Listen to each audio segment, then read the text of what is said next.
Welcome to part 2 of Create a Virtual Field Trip for your classroom. Let's get on the road.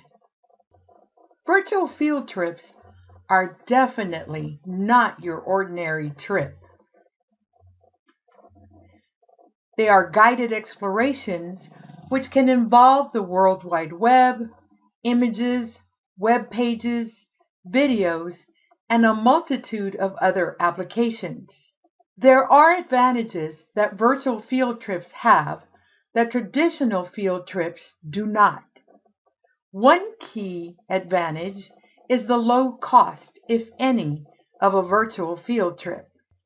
So, how do you create one?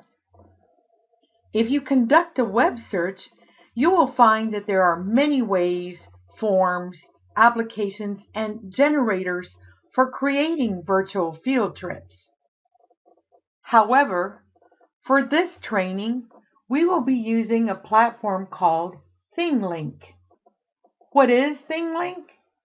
ThingLink is a web tool that allows the user to create interactive images. You can take your own images and make them come to life by adding hotspots. The hotspots will hold music, video, text, other images, links to other websites, and even links to other images with more hotspots on them. For example, here's an image you've previously seen, but this time it has hotspots. How do you know the hotspots are there? You'll simply take your cursor and you touch the image. You'll note that there are little markers or icons throughout the picture. These markers are our hotspots. This marker actually sends you to a presentation about the solar system. This marker will link you to a website called Enchanted Learning, where you can learn more about dinosaurs. This marker actually links you to a video. If you click on the video, it will play for you, and this video will show you how school buses are made. Images hold a multitude of hotspots, and the hotspots hold information. So, how do you create an interactive image for your virtual field trip at ThingLink? To get started, you will have to create an account at ThingLink. Creating an account at ThingLink is free. You will be asked for information such as your name, your email address, a password, confirmation of that password, and a security check question. Once filled out, you will simply click Sign Up.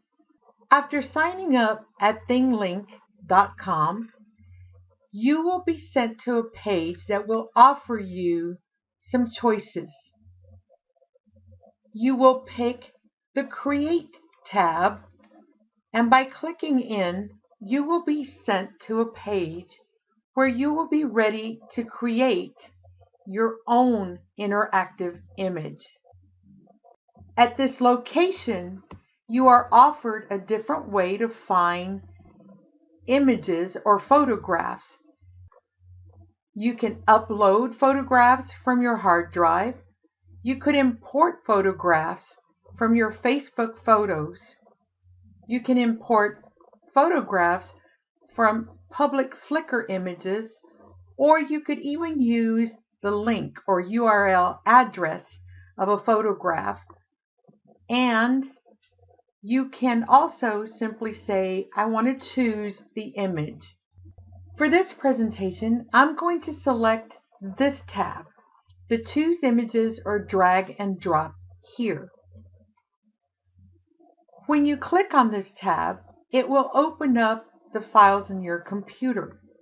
I'm going to choose desktop because I have some photographs on my desktop that I could utilize for this activity.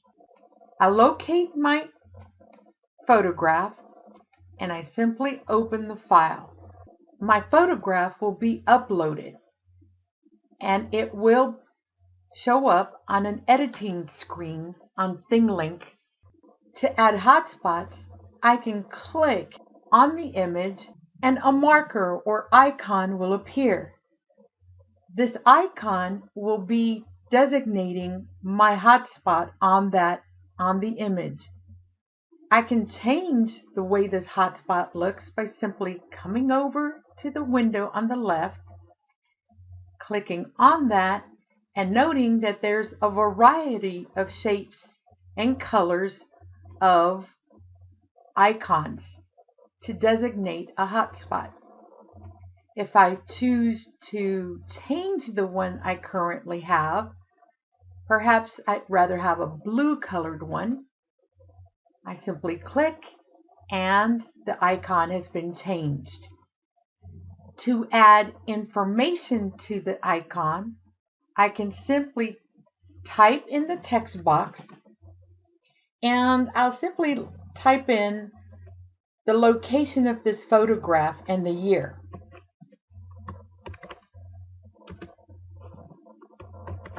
This is Montana in 2009. And I will save the tag. This has now saved the hotspot with the information on it. If I wish to place another hotspot in this location, I simply click. If I want to change my icon style,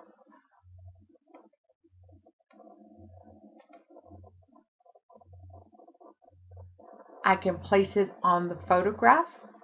And this time, let's say I want to add a link. Perhaps I want to know a little more about Montana.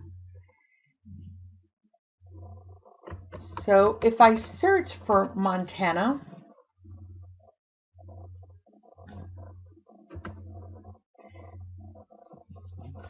I will find that there's available information and links to websites that can provide me with more information about Montana. Let's say I choose Montana's official state website. I can simply copy the address or URL to that website,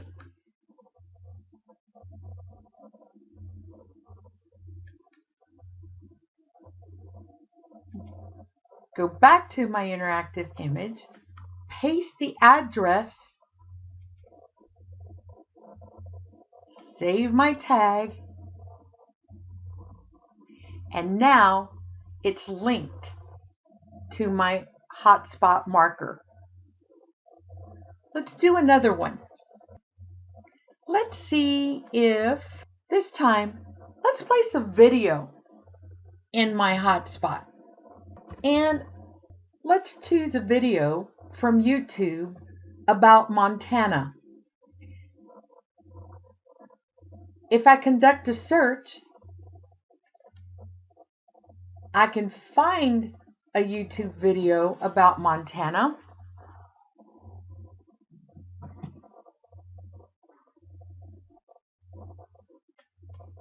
And I can simply take the link again and copy it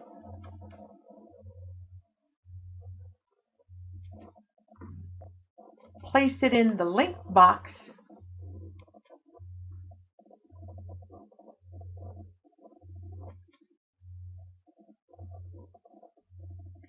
and now I've just added video to my image. You can continue adding hotspots to your image, but when you're done and you're ready, you will need to save that image.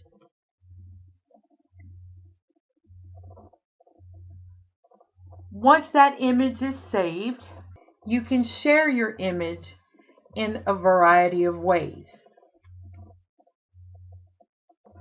You can share it by placing it on your Facebook account, your Twitter, Pinterest, Google+, or a variety of other formats.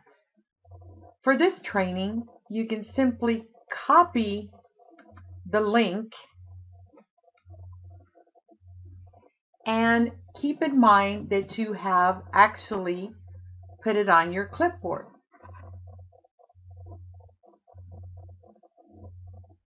Once you've copied the image, you can simply log out of your account or X out.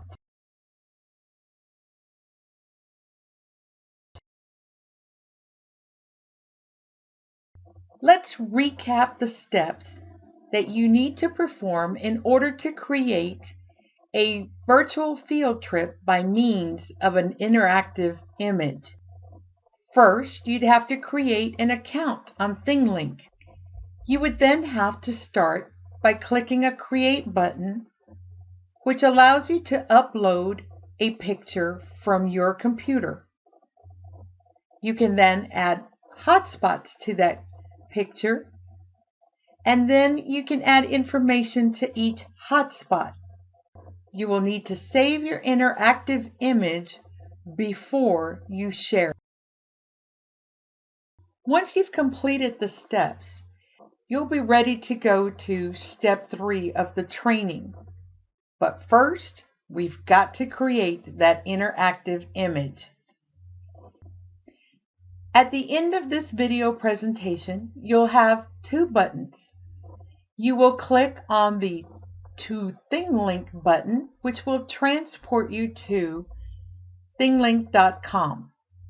Remember, to go through your steps, you must first start by creating an account.